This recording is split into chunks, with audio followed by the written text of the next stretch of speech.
Picture this. You're standing at the base of the Great Pyramid of Giza, craning your neck to see its peak disappearing into the desert sky. Above you, 2.5 million stone blocks reach toward the heavens, some weighing as much as 15 tons each. That's heavier than 3 elephants stacked together. Now here's what should terrify you. These blocks were cut with surgical precision from quarries hundreds of miles away, transported across the desert, and lifted hundreds of feet into the air by people who supposedly had nothing but copper tools, wooden ramps, and raw human muscle. The ancient Egyptians accomplished this feat over 4,500 years ago, at a time when the wheel had barely been invented. Yet today, with all our cranes, computers, and construction technology, we still can't definitively explain how they did it. What if everything we've been taught about the pyramids is wrong? What if the ancient Egyptians possessed technology that we've completely forgotten? Or worse, what if they had help from sources we're not ready to accept? Welcome to a journey into one of humanity's greatest mysteries. Tonight, we're going to explore the impossible engineering of the pyramids, dive into theories that challenge everything historians tell us, and ask the question that keeps archaeologists awake at night. How did they really build them? Let's start with some numbers that will make your head spin. The Great Pyramid of Giza contains approximately 2.3 million stone blocks. If you worked 24 hours a day, 7 days a week, you would need to place one block every 2 minutes and 30 seconds for 20 years straight to match the construction timeline archaeologists propose. But here's where it gets interesting. These aren't just any blocks of stone. The core stones average 2.5 tons each, while the casing stones that once covered the entire pyramid weigh up to 15 tons. The largest granite blocks in the King's Chamber, 50 tons. To put that in perspective, that's heavier than a modern military tank. And it's not just about weight. The precision is mind-boggling. The base of the Great Pyramid is level to within just 2.1 centimeters. That's less than an inch across a base that spans over 13 acres. The 4 sides are aligned to the cardinal directions with an accuracy that wouldn't be achieved again until the invention of modern surveying equipment. Dr. Mark Lehner, one of the world's leading pyramid experts, spent decades trying to understand how this was possible. Even with modern laser measurement tools, he describes the precision as almost supernatural. The joints between stones are so tight that you can't slip a piece of paper between them. Some blocks fit together with tolerances measured in fractions of millimeters. According to mainstream archaeology, the ancient Egyptians built the pyramids using simple tools and ingenious engineering. The official story goes like this.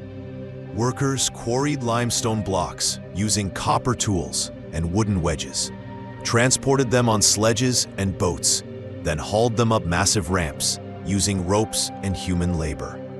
Sounds reasonable, right? Except when you do the math, the whole theory starts falling apart. First, let's talk about the workforce. Archaeologists estimate that building the Great Pyramid required a workforce of 20 to 30,000 people. That's not just pyramid builders, mind you, but everyone needed to support such a massive project. Farmers to feed them, potters to make containers, weavers to make clothes, administrators to organize everything. But here's the problem. Egypt's entire population at that time was probably only around 1 million people. Dedicating 3% of your entire civilization to build one monument? That's like the entire population of New York City working on a single construction project today. Then there's the transportation issue. The finest limestone came from quarries at Tura, about 13 miles away across the Nile. The granite came from Aswan, over 500 miles to the south. How do you transport 50-ton blocks across that distance using primitive boats and sledges? The ramp theory is even more problematic. To build a straight ramp to the pyramid's peak would require a ramp over a mile long. That ramp would contain more material than the pyramid itself. Spiral ramps sound more reasonable until you realize there's no archaeological evidence for them. And the logistics of maneuvering massive blocks around tight corners would be nearly impossible. This is where things get really interesting. Some researchers believe the ancient Egyptians didn't move these massive blocks using brute force at all. Instead, they used sound. It sounds crazy, but acoustic levitation is a real phenomenon. Scientists have demonstrated that focused sound waves can suspend objects in mid-air, counteracting gravity through acoustic radiation pressure. In modern laboratories, researchers routinely levitate small objects using ultrasonic waves. Could the ancient Egyptians have mastered this technology on a massive scale? There are tantalizing clues. The Great Pyramid's internal chambers have unusual acoustic properties. When you clap your hands inside the king's chamber, the echo has a distinct metallic ring that resonates for several seconds. The chamber seems designed to amplify and focus sound in very specific ways. Christopher Dunn, an aerospace engineer who has studied the pyramids for decades, believes the entire structure was designed as a massive acoustic resonator. He points out that the pyramid's dimensions correspond to specific harmonic frequencies, and the granite blocks in the king's chamber contain high concentrations of quartz crystal, which has natural resonant properties. Then there are the legends.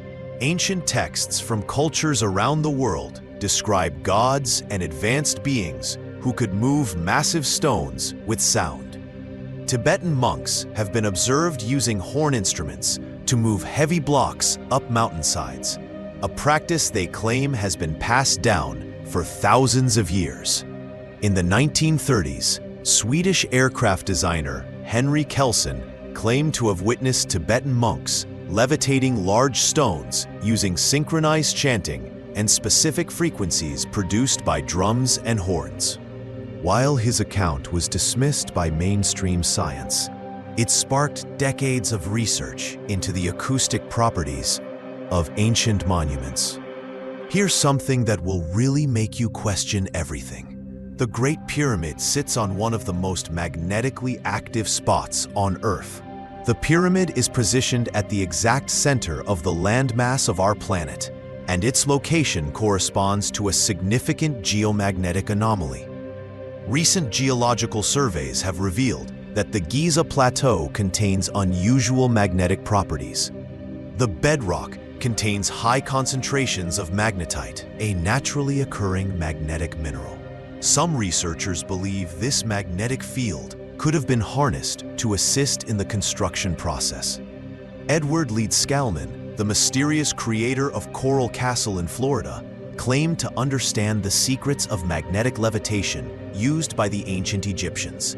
Working alone in the 1920s and 30s, this 5-foot-tall, 100-pound man somehow moved and carved over 1,000 tons of coral stone, some blocks weighing up to 30 tons each. Neighbors reported seeing him working at night by lantern light, but no one ever saw him actually moving the massive stones.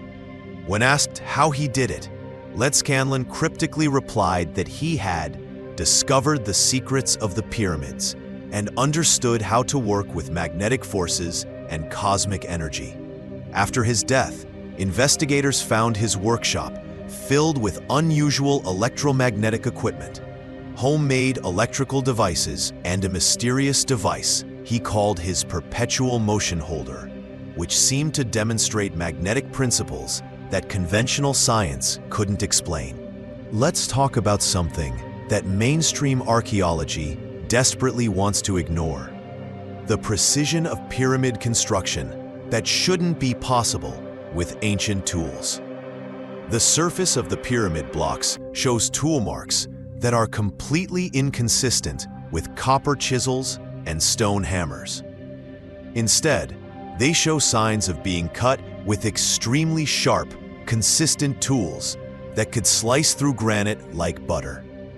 Some blocks show evidence of high-speed cutting with perfectly parallel tool marks that suggest mechanical precision. Engineer Christopher Dunn has identified tool marks on pyramid stones that are identical to those made by modern carbide-tipped tools used in precision machining.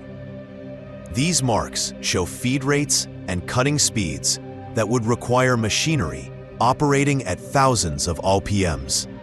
Even stranger are the drill holes found in the pyramid complex. Some show spiral grooves that indicate the drill advanced into the granite at a rate of 1 inch per revolution. To achieve this penetration rate in granite using modern diamond-tipped core drills would require applying tremendous pressure and operating at very high speeds.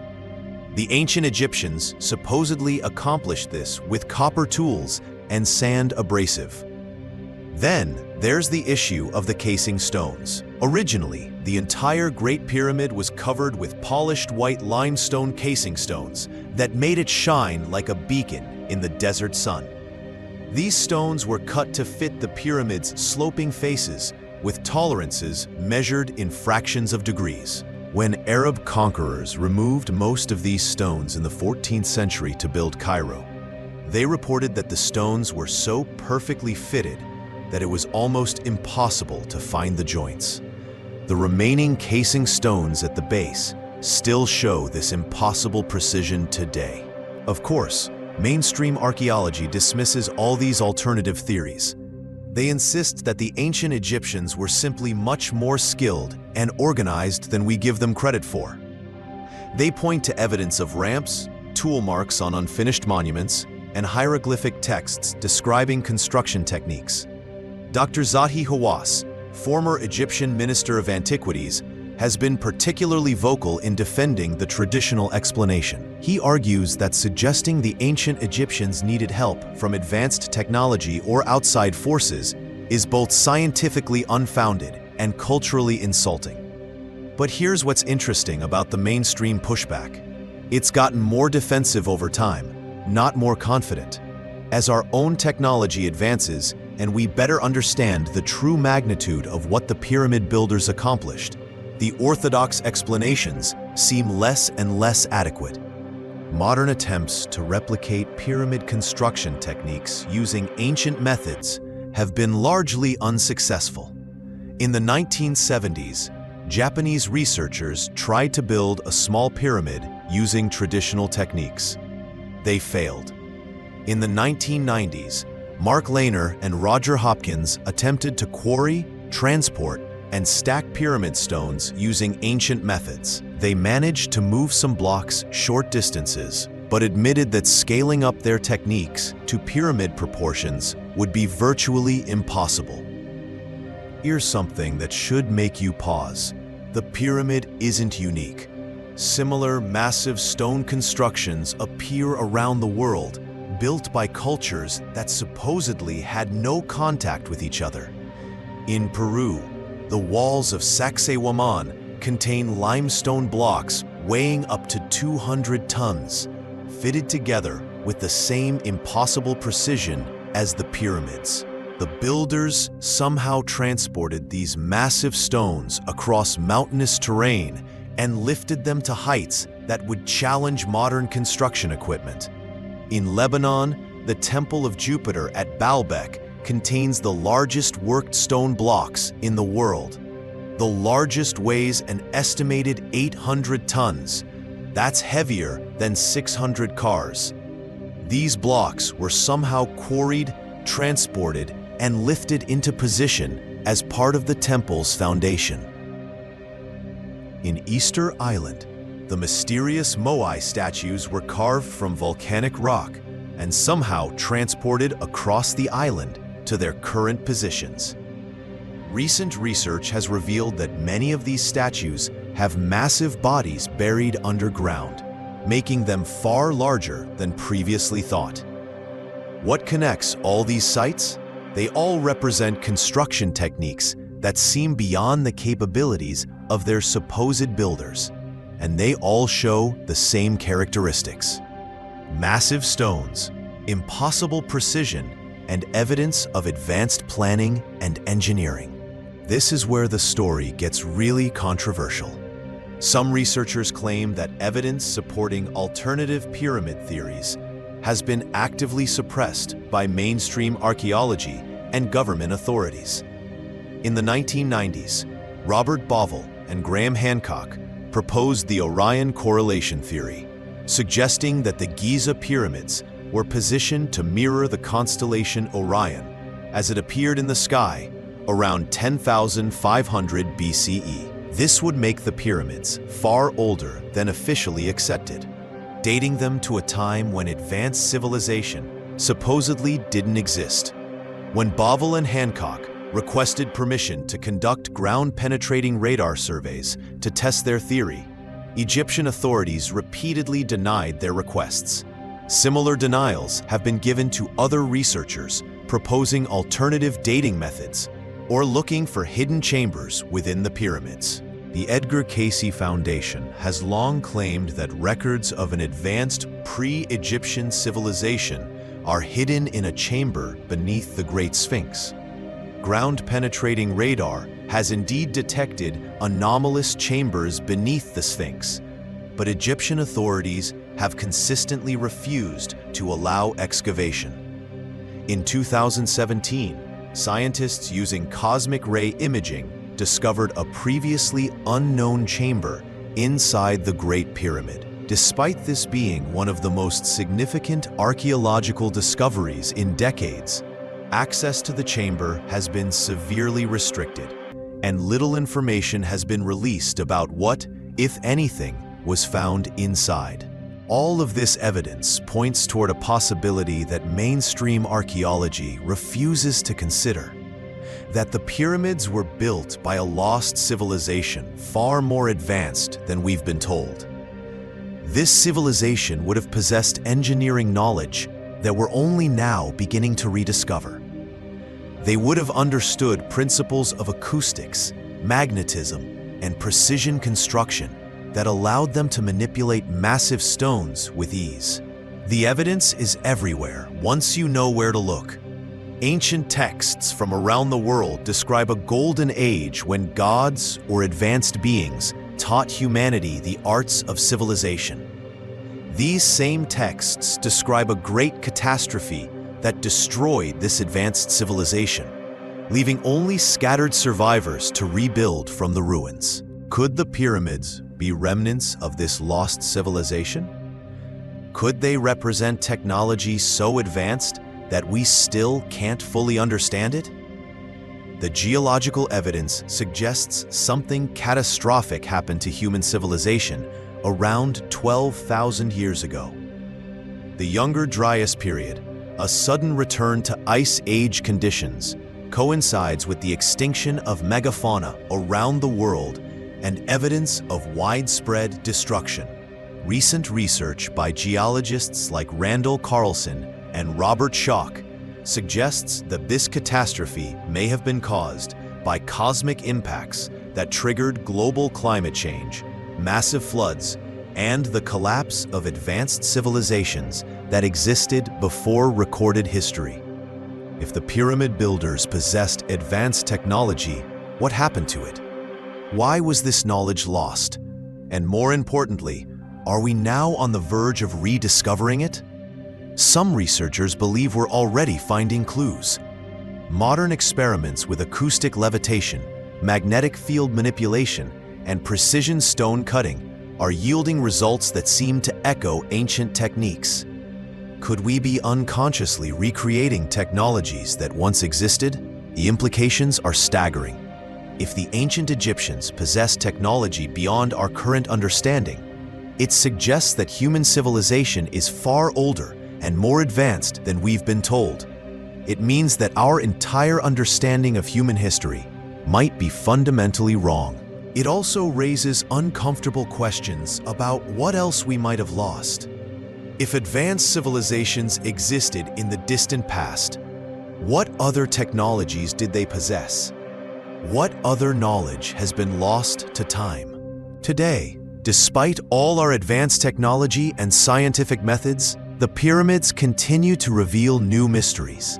Recent discoveries include previously unknown chambers, evidence of unusual electromagnetic properties, and construction techniques that we still can't fully explain. The Egyptian government's continued restrictions on pyramid research only deepen the mystery. Why are they so reluctant to allow comprehensive scientific investigation? What are they afraid researchers might find?